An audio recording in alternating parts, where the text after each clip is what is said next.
il est au bout de, il est dépité. Et il le joue très bien. Je me suis dit aussi, je me dis l'acteur, il est génial.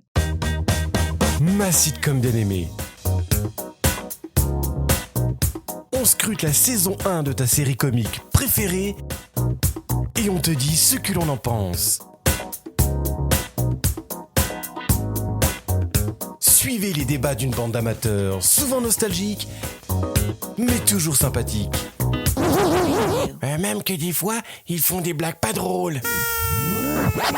Ma sitcom bien aimée est présentée par Ludovic Mokhtari et accompagnée par un invité heureux. Et aujourd'hui, c'est avec Aurore. Salut Ludo. Comment ça va, Aurore ? Ça va et toi ? Ça va. Bah écoute, dans cette ambiance de Noël, Mais hein, oui, il fait froid, ambiance on est bien au chocolat chaud, sapin de Noël. Les petites lumières qui clignotent partout. Et alors, t'as commandé quoi pour le Papa Noël, toi ? Bah écoute, c'est une bonne question. Une saison 15 de The Office américain ? Ah non, je pense qu'ils étaient déjà allés bien trop loin. Donc non, écoute. Bon bah, j'attends la... Non. T'attends rien de la vie. J'attends rien de la vie. J'ai jeté l'éponge. J'ai tout donné. Pour Noël, qu'est-ce que... La paix dans le monde, bien sûr, Ludo. C'est très Miss France, ça. Hein. Bon, vous l'avez compris, aujourd'hui, on va parler de The Office, mais pas la version américaine. Et non, parce que, le savez-vous ? Hein ? Il y avait une version anglaise. Elle est la version originale de la First One. La First One, c'est quand même la série anglaise. Alors, il remonte à quand, toi, ton premier souvenir de The Office anglais ? Je pourrais pas te dire exactement à quand, mais c'est après avoir vu The Office US que j'ai eu envie de jeter un œil sur la version UK, surtout que j'adore Ricky Gervais.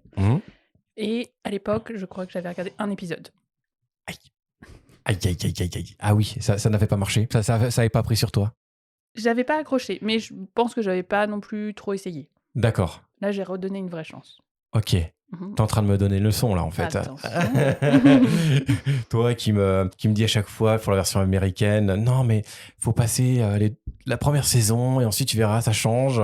Alors moi, c'est pas la première saison, parce que j'ai accroché The Office US assez rapidement. Ouais. Mais après, pour la version UK, c'est encore différent. C'est différent. Hein.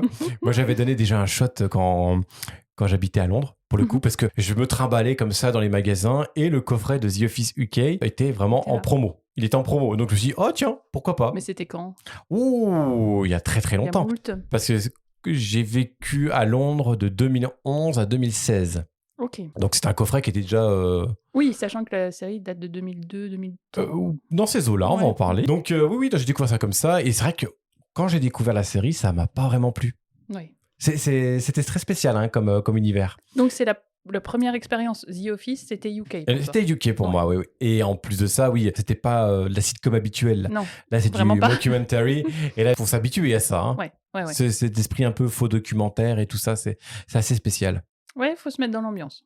Exactement. Et on va en reparler de l'ambiance. Et l'ambiance, on va en reparler. On va y aller. Alors, avant de présenter la sitcom, je propose qu'on écoute le générique.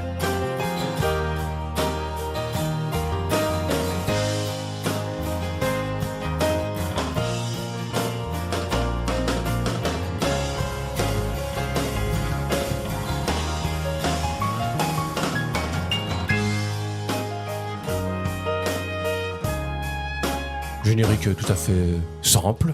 Qui va pas tellement avec l'esprit de la série, je trouve. Ah bah, on voit pas la tête des personnages, des acteurs. Non, on s'attend pas à ça. On est encore un peu en confiance à ce moment-là. On peut encore espérer quelque chose de bien. C'est de léger. Bah, le truc qui me surprend, en fait, c'est que ça met quand même un petit peu dans l'ambiance quand tu vois la tristesse de la vie. Il fait gris. Les images parlent plus que le son. Tu t'attends pas à un truc joyeux, en tout cas. Tu sais que tu vas être en Angleterre, déjà. Ouais, mais pas l'Angleterre, on n'est pas à Brighton, quoi. Non, c'est pas Harry Potter, quoi. On n'est pas dans le mode plage avec fête foraine. Là, on est vraiment ville industrielle. Je crois... Attends, c'est où alors, la prononciation, c'est Slough. S-L-O-U-G-H. Donc, je crois que c'est à 40 km à peu près de Londres. Là, on est vraiment dans la bonne banlieue. Oui, industrielle et à mort, quoi, tu vois. Il y avait même, alors, pour la petite anecdote, hein, une usine Citroën là-bas. Ah oui. C'est là-bas où était fabriquée, de mémoire, la Citroën, non pas Berlingot, Bijou. Ok. Une Donc, dans cet épisode d'Automoto aujourd'hui, Non, mais c'était une vieille voiture, en fait, qui était un peu une... Allez, pour être grossi, la 2 chevaux coupée. Ok. Ok, ça met dans l'ambiance. Ah, moi, je sais mettre les gens dans l'ambiance. Ah Hein. là, on s'imagine là. Alors, Aurore, peux-tu nous en dire un petit peu plus sur cette saison 1 de The Office? Alors, la version britannique de The Office a été créée par Ricky Gervais et Stephen Merchant et elle a été diffusée sur la BBC Two en 2001. Elle se compose de 6 épisodes de 30 minutes et a popularisé le style mockumentaire dans les séries télé. En France, cette série a été diffusée à partir du 7 septembre 2002 sur Cinéphase et rediffusée sur Canal+. L'action se déroule dans les bureaux de Wernham Hogg, une entreprise de distribution de papier située à Slough. Excusez-moi pour ceux qui habitent là-bas.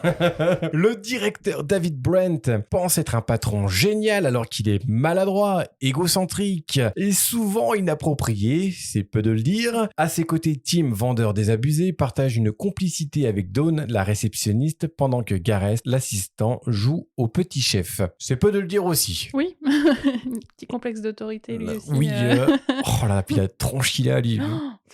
On va reparler de ça, mais bon. Donc, comme vous l'entendez, il y a pas mal de personnages. Mais alors, qui sont-ils, Aurore ?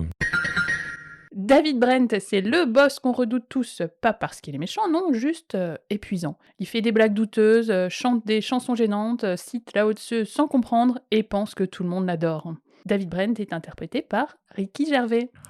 Non, c'est peu de le dire qu'il est gênant, ça, monsieur, quand même. C'est au-delà de la gênance, là, je pense. Hein. Il a aucune conscience de lui-même, en fait. Il a même pas d'amour propre, je pense. Et, je sais pas. Ouais, non. Non, il Il essaye de se faire croire qu'il en a, mais non.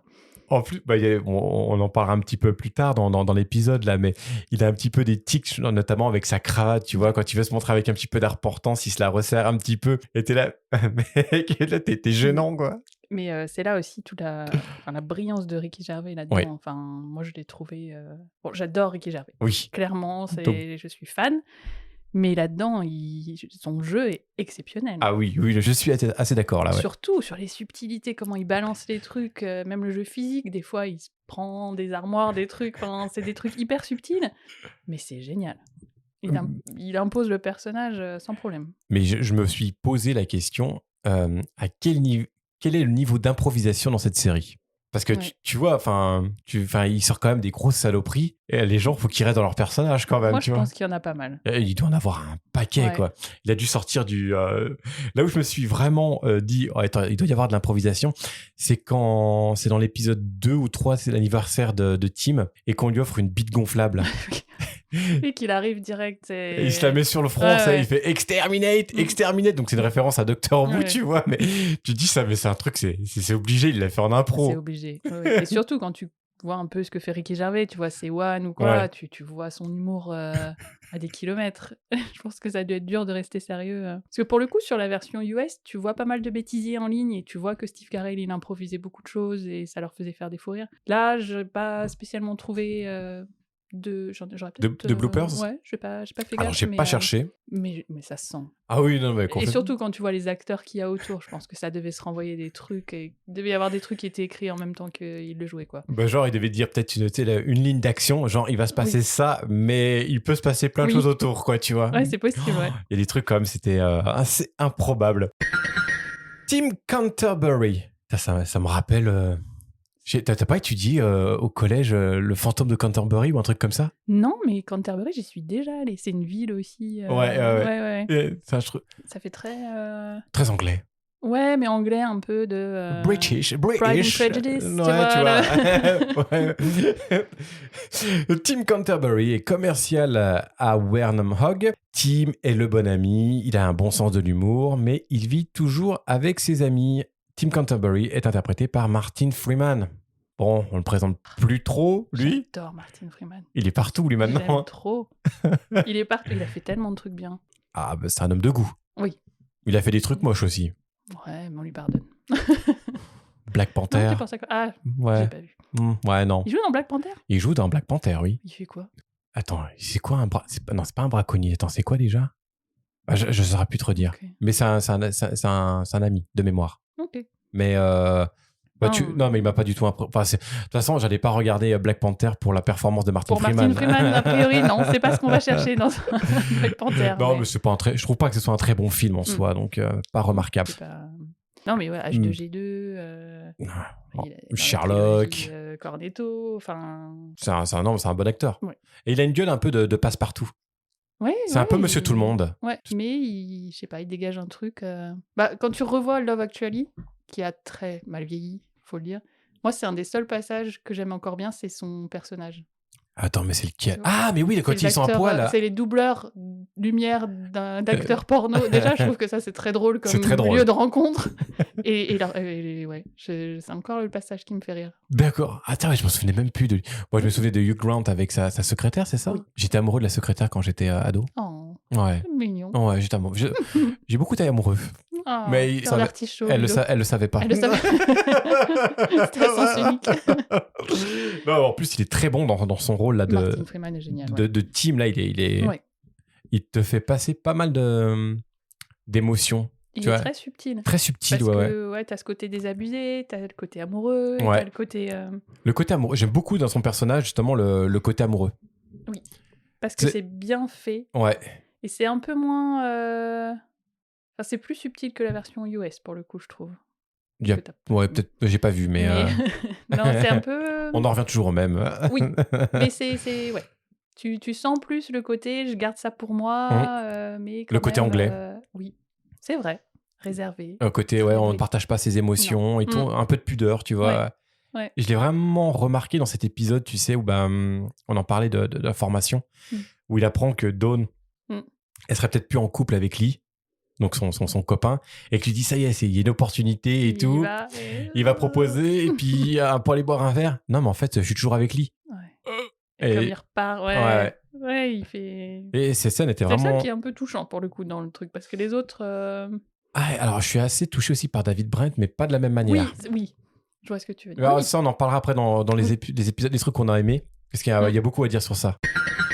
Gareth Kinnan est l'ennemi juré de Tim, il est sans cœur, tatillon et fier d'être le team leader, même si ce titre ne veut absolument rien dire. Gareth Kinnan est interprété par Mackenzie Crook. Il est formidable, lui.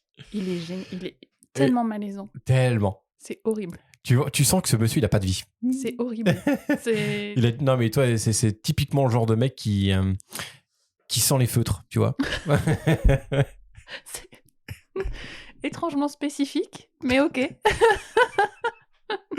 Non, mais il est bizarre. Il a des énormes cernes. Enfin, tu vois qu'il est malsain, quoi. Même la coupe de cheveux. Enfin, t'en dirais une vieille fouille, tu vois. C'est vrai. Ouais, il le joue tellement bien, son rôle. Il le prend trop au sérieux, de team leader. Hein. Il est pas sympa, quoi. Ah non. Il a pas d'empathie. Non, t'as zéro moment où t'as envie d'être dans son équipe, quoi. Mais toi, ça me rappelle un peu cet épisode que nous avons fait ensemble sur Big Bang Theory, où on pourrait un peu le comparer à Sheldon, mais pas dans le même sens. Je pense qu'il a aussi une pathologie, ce monsieur. C'est pas possible, tu vois, d'être... Pas d'empathie, tu vois, ça veut pas sortir d'être à cheval sur des petits détails. Des petits détails comme ça, ouais. Quand il briefe la nouvelle sur le fait de pas mettre un verre de café sur son l'écran, ordi, et qu'il lui montre, qu'il le met d'un côté et de l'autre. Tu vois les tocs, quoi. Puis même quand tu veux délimiter le bureau entre le sien et celui de Tim, t'es là, ok, bon, on va pas dépasser. Hein. Mais non, il le joue très très bien. Hein, je connaissais pas cet acteur, tu vois. Et c'est ce que j'allais dire, ça m'a rendu un petit peu curieux. Je suis allée voir ce qu'il a fait. Et en fait, on le connaît tous. Et il a fait pas mal de trucs. Hein. En fait, je m'en étais jamais rendu compte, mais il jouait dans la trilogie Pirates des Caraïbes. Et en fait, il a un gros rôle dedans. Oui, en fait. oui. Mais on le reconnaît pas. En voyant ça, je me suis dit, ah, mais oui.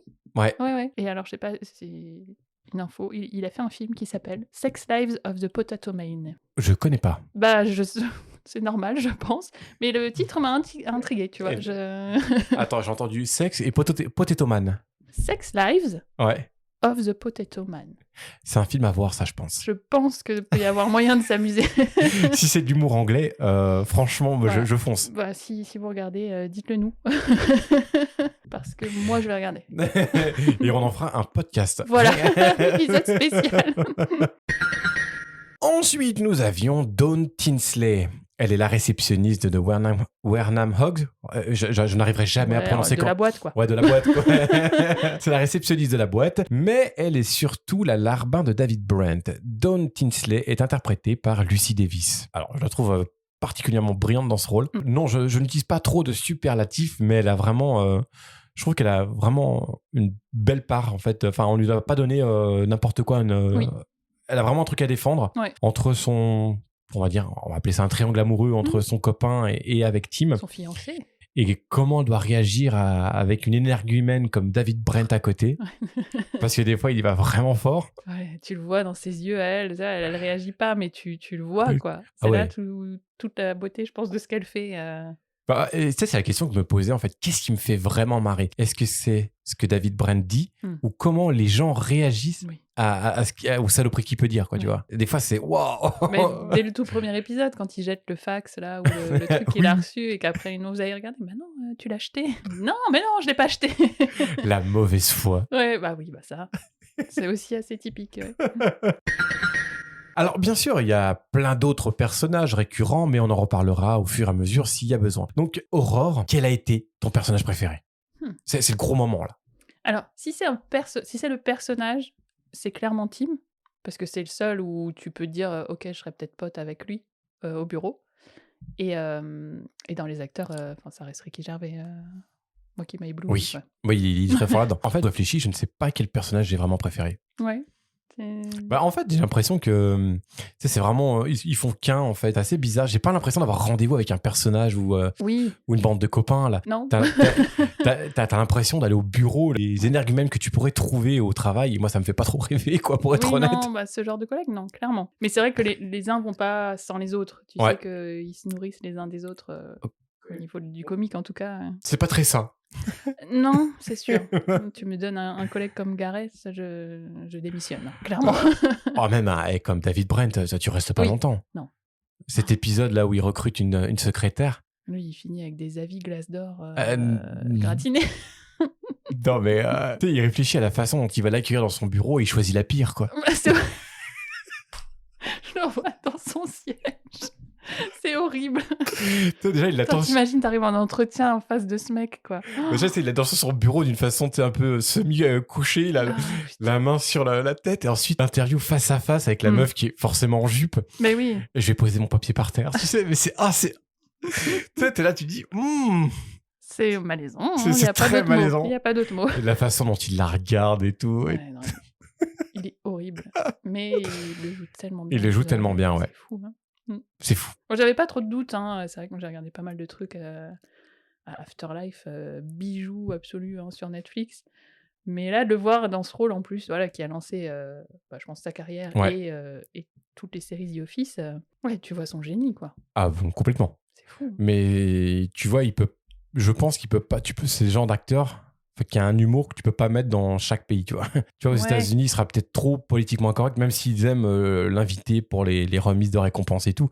Mais tu vois que le mec, il est. Ah il est pas là pour enfiler des perles quand il fait ça. Quand il fait les cérémonies, il va pas prend pour son grade. Ah ouais, je pense que tu vois, si tu le mets sur une série aux États-Unis, la série, elle va pas tenir longtemps, quoi. Ouais, c'est possible. Il a pas alors qu'il a un humour très anglais, en fait. Oui, c'est très anglais, ouais. T'as des trucs.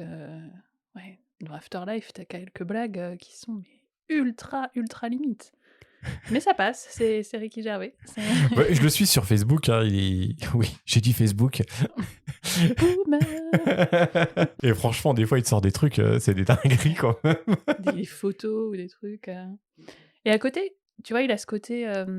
Justement, Afterlife, c'est une série qui est très tendre aussi. T'as un côté sur le deuil. J'ai pleuré toutes les larmes de mon corps au dernier épisode. T'as des trucs très, très, très émouvants. Et j'aime bien, justement, moi, les acteurs ou les auteurs qui arrivent à se balader sur ce fil entre émotion et rire. Et là-dessus, il est excellent, quoi. C'est un des meilleurs dans sa catégorie, je pense. Clairement. Ouais. Alors, tu en as pensé quoi de cette saison 1 en un mot ? C'est dur, ça, en un mot. Inégal. Ah. T'as pas tort. Non, mais vraiment, t'as pas tort. Je suis assez d'accord. Je peux développer ou je dois rester à un mot ? Allez. Allez, j'enlève la punition. Ah, merci. Allez, j'enlève tu peux développer si tu veux. Non, il y a des épisodes où j'étais accrochée. On parlait de l'épisode Training. J'ai adoré, j'ai vraiment ri, quoi. Et d'autres épisodes où il faut s'accrocher Au niveau du rythme et au niveau de la malaisance, quoi. Ouais. L'épisode quand ils sont en boîte, horrible. Ce qui veut dire qu'ils ont bien fait le truc, hein. Ah oui, non, mais... Mais en tant que spectateur, tu regardes ça, tu te dis: «OK, je sais pas trop comment je me sens, par contre». J'ai pas envie que ce soit mes potes, quoi, tu Non, vois. j'irai pas dans cette boîte. C'est un petit peu le mot que j'ai... en un mot, hein, ce que je pense de cette série, c'est gênant, quand même. Oui. Mais pas dans... J'ai envie de dire gênant dans le bon sens du terme. Même Parce que c'est le but. Oui, parce que c'est le but, même si ma phrase veut rien dire, tu vois, mais ça m'a fait rire. Mais ce que je disais, je sais pas si je rigolais en fait aux vannes qui sont ultra limites ou à la réaction des personnages, comment ils encaissent ça. Tu vois, Et tu vois, je suis un peu partagé. Je me dis, putain, je serais à la place de lui, comment je réagirais? Et c'est vrai que j'aurais tendance peut-être à lever un peu les yeux au ciel comme ça, genre, ok, il est encore là, lui. Mais en même temps, tu te dis, t'es au bureau, faut se contenir, faut pas trop montrer que t'es saoulé par ton collègue, par ton boss et tout. Surtout là, c'est le boss, en fait, tu vois. Ouais. Et en plus, un boss qui a aucune conscience professionnelle et sociale, il se rend pas compte en fait, il gonfle tout le monde, il pense que les autres l'aiment, enfin en tout cas c'est ce qu'il dit, mais je pense c'est un gamin quoi. Il réalise pas. Il est très gênant. Ouais. Il y a des exemples toi qui t'ont où tu t'es senti vraiment gêné ou je veux dire tu t'es dit peut-être un peu trop loin là quand même. Non, parce que enfin tu vois, je le prends avec le filtre, c'est une série humoristique. Mais celui de la boîte, quand il est bourré, là, il part dans des trucs vraiment crado et vraiment malaisants. Bah, tout l'épisode, là, il est gênant. Ouais. Après, non, c'était pas... Tu vois la comédie derrière, donc tu dis que c'est quand même bien fait. Mais ouais, c'est peut-être ce passage-là, ouais. Et toi ? L'entretien d'embauche de la nouvelle secrétaire, là. Donc ça, c'est l'épisode 5, où j'ai dit, bon... Oui, c'est vrai. Alors, ça m'a fait rire dans la gênance, parce qu'il avait 15 000 solutions pour être bien. Mais il a choisi les pires. Et il y a l'épisode aussi où, ils font ce qu'ils appellent le trivia. Oui, le quiz, ouais. Le quiz, ouais. À la fin, là, où ils s'amusent un peu à bisuter Tim, j'ai trouvé, c'était peut-être trop, too much pour moi, tu vois. Et en même temps, je me dis que c'était des trucs, alors je dis pas on dénonçait ou quoi, mais c'est des trucs qui met en avant. Je pense que c'était pas pour rien, tu vois. Justement, c'était pas pour rien, je pense que c'est des vécus ou des vécus de personnes autour et de le mettre en lumière, c'est cool aussi. C'est cool. Ah bah surtout le milieu d'entreprise, hein. C'est pas souvent qu'il y a une série sur le milieu d'entreprise. Voilà, et puis c'est début des années 2000 en plus. Donc, on le voit bien que c'est les années 2000 dedans. Mais non, c'est en termes aussi de choses qui pouvaient me gêner, c'est le personnage de... Merde, c'est Garrett. Oui. J'allais dire Dwight, mais Dwight... Oui, du coup, Garrett. Ouais, Garrett, ouais. Lui aussi me dérangeait. Enfin, tu sais, ce petit un petit peu nasillon, tu vois... justement, l'épisode où il est avec la nouvelle, là, et fait tout... Et à la fin, quand il demande... Enfin, ça dérape direct, il demande s'il a couché avec, le collègue et tout, et hop, elle s'en va, et tu dis, allez, ça part, quoi. Inapproprié de ouf, quoi. C'est... Oui. Bon, il y a quand même des choses qui t'ont fait rire. Ah oui, bien sûr. Heureusement. Est-ce qu'il y a un truc comme où tu te dis, ils vont loin, ça me fait rire? Beaucoup, j'ai beaucoup. Vraiment. Et en plus, c'est des trucs où tu vas être concentré, tu vas être un peu dans les gênances, et puis tout à coup, tu vas exploser de rire. Et tout l'épisode training, c'est ce que je disais, cet épisode, je crois, du début à la fin, il était drôle, quoi. Oui. Le moment où il chante. Il sort la guitare. Quand il sort la guitare et que l'autre, il essaye de chanter à côté de lui, il dit non. Elle est pas morte. Non, elle est pas morte. Ça, j'étais mort de rire. Ou que la vidéo de présentation commence et que le mec il dit qu'est-ce qui est le plus important dans les entreprises, il lui dit team spirit et il dit customer. Ouais, il a choisi une différente approche. À chaque fois il peut pas admettre qu'il a tort, c'est trop pour lui, quoi. La mauvaise foi incarnée, quoi. Mais même le clip qui respire les années 80 avec les petits effets, avec la secrétaire, c'est tellement ringard, quoi. Ou tout le moment aussi dans le premier épisode où il essaye de mentir à sa boss. Oui. Si vous avez licencié des gens. Ouais. Julie de l'entrepôt, tu sais direct qu'elle n'existe pas.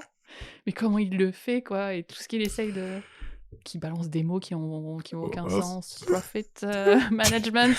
Non, mais qu'est-ce que t'as mis en place, en fait? Il était très fort, cet épisode. Il y a un moment qui m'a beaucoup fait rire, c'est l'épisode 2, le tout début, où ça s'ouvre sur Tim, et c'est son anniversaire, et il dit, oui, non, alors, Là, je grossis un peu, je paraphrase parce que je m'en souviens plus de qui il citait, mais genre c'était oui, j'aime beaucoup les tableaux de Monet, j'aime beaucoup la filmo de Alain Delon. Oui, il dit ça, ouais. Et du coup, tu vois que sa mère lui a offert une casquette FM, radio FM, tu vois.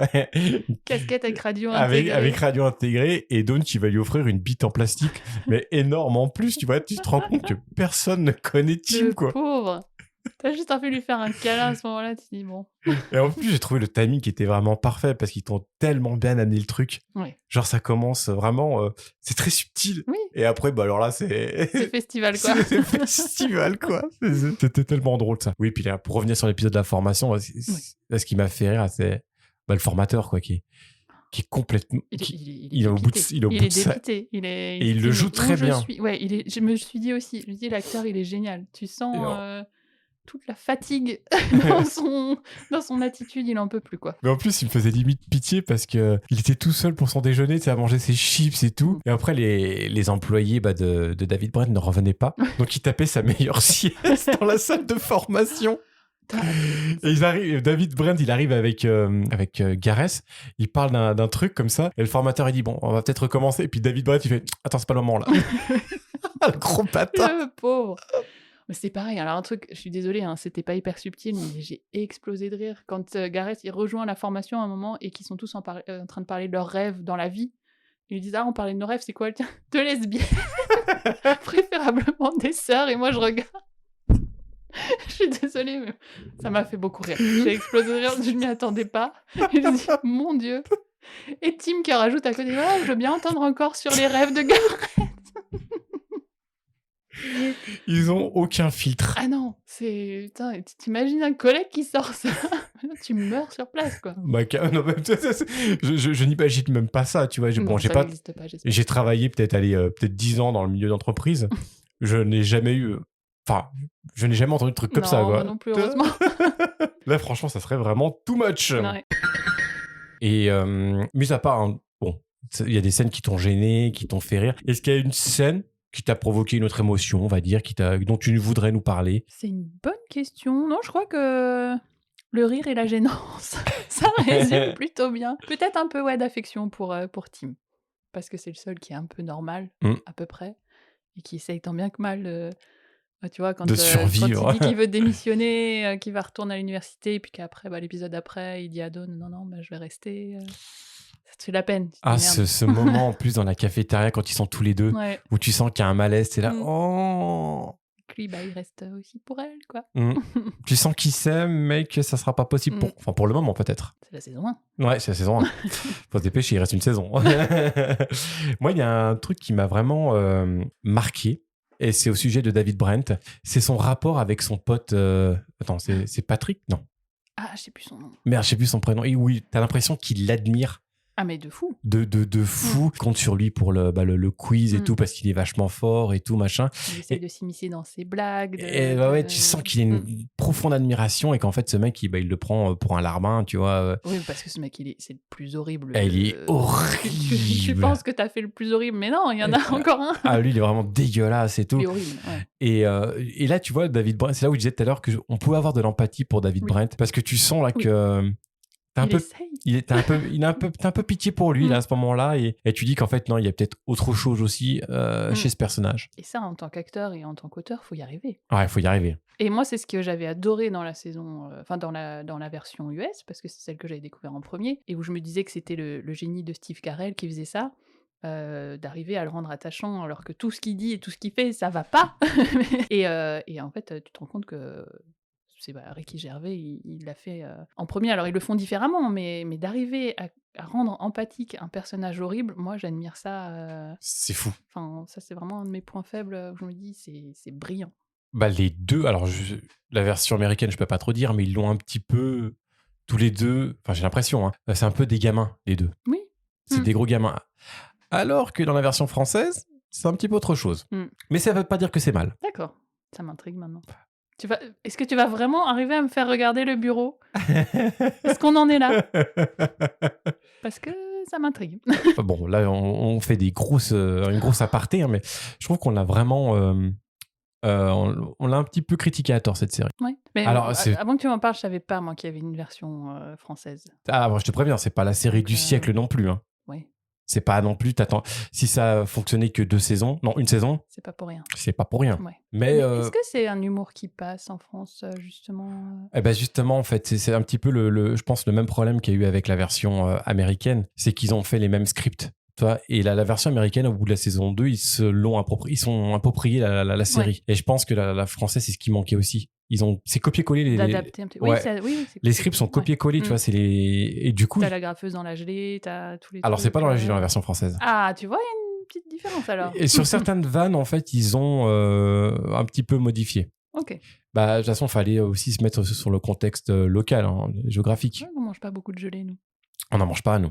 Donc, dans quoi ils l'ont mis, à ton avis? La graffeuse? Je sais pas. Qu'est-ce qui est très français? Du pâté. On n'est pas loin. Ah, vas-y, dis-moi. Du fromage. Attends, comment ça marche du coup? En fait, il a mis du fromage sur la graffeuse comme ça, mais tu vois... Mais quoi comme fromage? Sois précis, Ludo. Ouais, c'est comme du camembert ou du brie, tu vois. Coulant, quoi. Et ils l'ont mis ça sur la graffeuse, mais tu peux partir qu'avec un personnage comme Garrett qui n'aime pas du tout le fromage, quoi. Ouais. Okay. Ah, il s'appelle pas Garrett dans la version française? Oui, je me doute. On n'en croise pas beaucoup, des Garrett, chez nous. Si tu devais conseiller cette série, qu'est-ce que tu dirais? Je dirais, regarde-la si tu aimes l'humour anglais, si tu aimes les moments malaisants, mais on peut aimer. Moi, j'aime bien des fois, parce que ça peut être très drôle. Ça peut être très drôle, je suis d'accord. Et regarde-le pour le jeu des acteurs. Oui, ah bah là, franchement, ils ont à manger. Hein. Ils ont vraiment à manger. Il y a de quoi faire. Ah ouais, carrément.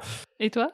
Alors moi, je me suis posé, je me suis vraiment posé la question, quoi, tu vois. Je me suis dit... T'as fait tes devoirs. Je me suis dit, tu vois, je la conseillerais si c'est un dimanche soir et que tu n'as pas envie de retourner au boulot et que en regardant cette série, en fait, ça va te préparer, tu vois, ça va te donner une sorte de suppositoire de rappel, tu vois. Hein, ça pourrait être pire. Et ça pourrait être pire. Et ça te prépare un petit peu à arriver au boulot et de voir Véronique à la compta et qui va te répondre quand tu vas lui demander ça va et qu'elle va te répondre comme un lundi. Tu vois, le truc détestable, tu vois. Oui. Tu vois et ça, je pense que ça peut te préparer. Ouais, moi, c'est plus préparé parce que si se passe ça dans ton entreprise, fuis. C'est même te dire, ok, c'est pas... Oh, il n'y a pas pire. Je suis sûr qu'il y a encore des entreprises. Peut-être. Ouais. On n'est pas sur un moral... C'est vrai. J'espère pas. Je pense que ça peut arriver. Hein. Oui, malheureusement. Tu veux regarder la saison 2? Je sais pas. Aïe. En fait... C'est tellement malaisant que... Non, alors c'est juste que j'ai vu la saison... Enfin, toutes les saisons US, j'ai vu la première saison UK.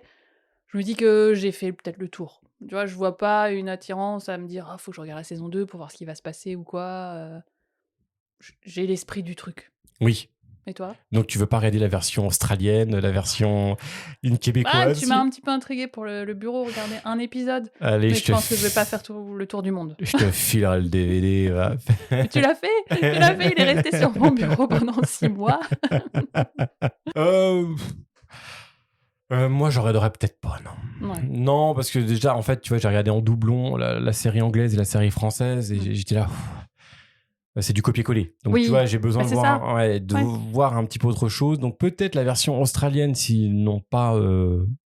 ils n'ont pas fait de doublon, quoi, tu vois. S'ils se font vraiment approprier le truc depuis le début. Mais ça, j'ai un petit doute. Ouais, si tu vois l'épisode 1 et qu'il y a une agrafeuse quelque part, tu vas dire, ok. Ah, ils l'ont mis dans quoi, là? Dans un kangourou, là? C'est quoi, là? C'est quoi le truc, là? Voilà. La marmite.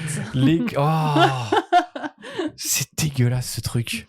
J'avais goûté. Ne fais pas ça, malheureuse. Non. Je me préserve. Non, c'est spécial. Hein. Non, je n'ai pas forcément envie. Alors, comme ça, à l'occasion, oui, peut-être. Ça me dérangera pas de regarder la saison 2, mais ça va pas être tout de suite. Et je suis même pas sûr que j'ai envie d'aller sur la version américaine encore, tu vois. Ah ouais, ça t'a pas rendu curieux? Bah, t'avais essayé. Franchement, j'essaie, mais j'ai du mal à... Alors, je trouve les personnages très bons, hein, c'est pas ça, mais j'ai du mal à m'attacher au concept, peut-être. Ouais, t'es pas... Tu vois, quand je regarde Big Bang, bah, j'ai un rendez-vous avec des potes. Quand je regarde Friends, j'ai un rendez-vous avec des potes, tu vois. Là, c'est avec des gens qui sont quand même... Alors, la version US, tu t'attaches au personnage après. D'accord. Justement, c'est là où je pense qu'ils se détachent après de la version UK. C'est qu'après, tu t'attaches. Ouais. Même des fois à Dwight. Ah oui. C'est dire. Ouais, parce qu'ils sont tellement horribles que t'as... Non. Et pourtant, tu vois... C'est ça la beauté du... Je pense que c'est pour ça que les gens ont accroché aussi avec la série US et qu'elle a tellement cartonné. Parce qu'ils arrivent à ce que tu t'attaches au personnage. D'accord. C'est même Steve Carell, quoi, Michael Scott, tu finis par avoir envie que ça se passe bien pour lui, quoi. Ok, ah ouais, d'accord. Parce que tu vois, en plus, moi, j'aime bien l'humour, on va dire, trash, enfin, tu vois, j'aime bien... Toi? Ah bon? J'aime bien, mais là, tu vois, c'est... Ça y va, quoi. Ça y va, là. Non, mais c'est bien, il faut des séries comme ça. Alors, que sont-ils devenus? Ricky Gervais, qui interprète David Brent, a eu beaucoup de succès par la suite, on en a parlé, on le connaît bien. Son bébé The Office s'est importé dans pas mal de pays. Il a créé d'autres séries, comme Derek et Afterlife. Afterlife, on l'a dit, hein. Regardez-le. Oui. Alors, j'ai pas vu Derek, il faudrait que je le regarde, mais Afterlife... c'est très malaisant aussi. Ouais. Il y a une série extra aussi pour tous les comédiens en herbe, qui s'appelle Extra. Ah, pardon. Je pensais que c'était la série. Bref. Ok. Il est retourné sur scène pour ses One Man. Il a présenté la cérémonie des Golden Globes plusieurs fois, je crois. Il est engagé dans la défense des animaux. Bref, on demande Ricky partout. Seul ombre au tableau, son film David Brent, Life on the Road, s'est littéralement planté au box-office. Et en même temps, est-ce qu'on a envie de voir ça? Tu sais que je l'ai vu au cinéma en Angleterre, celui-là. Wow. Et je savais pas que c'était... Ah bah oui. T'avais pas regardé The Office, en fait, j'avais déjà vu regarder un petit peu la saison 1, mais du coup, je me rappelais pas David Brent que c'était The Office, tu vois. T'as pas dû être déçu, quoi. Et puis alors, après, je me dis, mais qu'est-ce que je regarde là? Tu sais, j'étais là, mais je connais le personnage, mais qu'est-ce qu'il a à foutre là, quoi, tu vois? L'idée était assez barrée pour marcher, je pense, mais bon, peut-être un peu trop quand même. Des fois, par les cheveux, quoi. Ouais. Des fois, ce qui est à la télé doit rester à la télé. Mais après, Ricky Gervais, je crois que c'est ce qu'il mettait sur ses réseaux. Il a battu des records de recettes sur ses one man, de remplissage et tout. Enfin, voilà, on ne présente plus. Hein, il avait pas besoin de ça. Non. Il a pas besoin.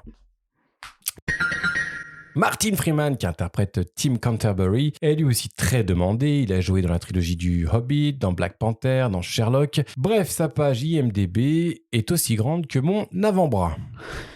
J'ai eu peur de comment tu allais finir cette phrase. Oui, on l'a dit, Martin Freeman, moi je l'adore. Oui, je pense qu'on a vraiment fait on a vanté ses talents d'acteur, là, je pense. Tu l'as vu, H2G2 ? Il y a très, très, très longtemps. Ça m'a donné envie de le revoir, tu vois, de voir Martin Freeman. Mais je me demande s'ils vont pas faire une suite, là. Ah ouais ? Attends, c'est quoi ? Ah non, je confonds avec un autre film là, de Mel Brooks. Spaceballs. C'est Spaceballs qui vont faire une suite, pas H2G2. Non, mais oui, Martin Freeman, génial. J'ai vu qu'il était au théâtre en ce moment, en Angleterre. Ouh. Donc, je pense qu'il peut tout faire. Hein. Sur le West End ? Ouais. Oh, pétard. Et c'est quoi comme pièce, tu sais ?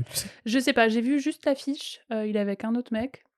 C'est mieux quand tu fais une pièce de théâtre. Tu peux faire... un one man, tu veux dire ? Il y a plein de possibilités, ça. Un seul en scène.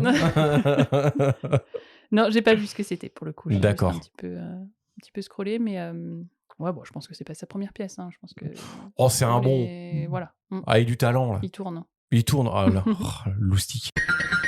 Mackenzie Crook, qui interprète Gareth Keenan, a pas mal taffé. Hein. Vous avez pu le voir, entre autres, dans Pirates des Caraïbes et Game of Thrones.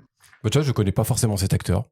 Mais franchement, ça doit être un acteur caméléon, parce que tu vois, il joue dans Pirates des Caraïbes, il a un gros rôle assez important, et je l'avais même pas reconnu, quoi. Pareil, c'est en revoyant après. Ah, mais oui. C'est lui, l'œil de verre. Et dans Game of Thrones, t'as regardé toi Game of Thrones ? Ah, pas du tout. Non, moi non plus. J'ai jamais vraiment accroché. Non, et pourtant, il y avait tout pour me plaire, hein, de la violence, du cul. Ouais, je sais pas. J'ai pas. Bon, dites-nous ce qu'il fait dans. Oui. C'était bien. Vous l'avez reconnu ? Lucy Davis, qui interprète Dawn Tinsley, a joué dans Wonder Woman et dans Les Nouvelles Aventures de Sabrina sur Netflix.